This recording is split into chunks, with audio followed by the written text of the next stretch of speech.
សួស្តីនៅក្នុងវីដេអូនេះខ្ញុំនឹងនិយាយអំពីការធ្វើប័ណ្ណបើកបរនៅអាមេរិកដើម្បីទទួលបានប័ណ្ណបើកបរនៅអាមេរិកយើងត្រូវឆ្លងកាត់ពីដំណាក់កាល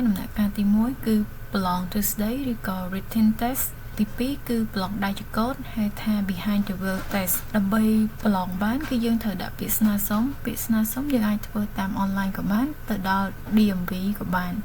DMV គឺជាកន្លែងសម្រាប់ឲ្យយើងធ្វើប័ណ្ណបើកបរឬក៏ស្លាកលេខយានយន្តហើយវាមានសេវាកម្មជាច្រើនទៀតដែលធ្វើនៅ DMV ហ្នឹងចំពោះដាក់ពាក្យស្នើសុំ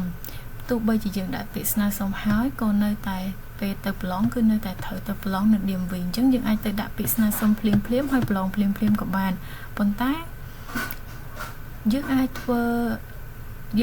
បើសិនជាយើងធ្វើ online application វាជួយឲ្យពេលដែលយើងទៅដល់ហ្នឹងកុំឲ្យចំណាយពេលយូរនៅកន្លែងហ្នឹងហើយមួយវិញទៀតក្នុងករណីយើង make appointment មុននឹងយើងទៅ DMV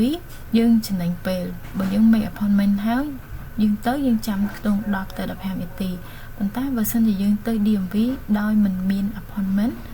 អាចចាំពី1ម៉ោងទៅ3ម៉ោងទម្រាំយើងបាន process ការងារយើងប៉ុន្តែappointment ហ្នឹងពេលដែលយើងចូលក្នុង website DMV ដើម្បី make appointment ខ្ញុំមិនដឹងថាអ្នកគេផ្សេងធ្លាប់ appointment មួយថ្ងៃបានទេប៉ុន្តែពេលខ្ញុំចូលទៅគឺឃើញវាតតាមមួយខែបានន័យថាថ្ងៃហ្នឹងថ្ងៃ4ខែ5បើខ្ញុំចង់ make appointment គឺមានតែថ្ងៃ3ខែ7ទេអញ្ចឹងបានន័យថា appointment ត្រូវធ្វើមុនរយៈពេលមួយខែ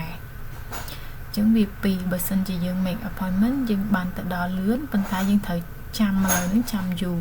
ហើយយើងអត់ make appointment ទេយើងទៅដល់ភ្លាមហ្នឹងគឺយើងត្រូវទៅម៉ោងជួរ3ម៉ោងហើយមួយទៀតនៅក្នុង website ហ្នឹងវាក៏មានឲ្យយើងចូលទៅ download សៀវភៅ Driver Handbook សម្រាប់ឲ្យយើងរៀនត្រៀមមុននឹងទៅប្រឡង written test ក៏ដូចជា practice test ហ្នឹងសម្រាប់ទៅឲ្យយើងចូលទៅអនុវត្ត practice test ហ្នឹងដូចយើងប្រឡងជាក់ស្ដែងយើងវាមានចែកចេញជា4 part សម្រាប់general driver license ដែលយើងហៅថា class C driver license ហ្នឹងគេមាន4 practice test មក practice test មាន10សំណួរប៉ុន្តែប្រឡងជាក់ស្ដែងវាបែរជាដល់40សំណួរចាំមើលបន្ទាប់ពីខ្ញុំប្រឡងហើយចាំមក update វិញថាគេមានប្រមាណសំណួរ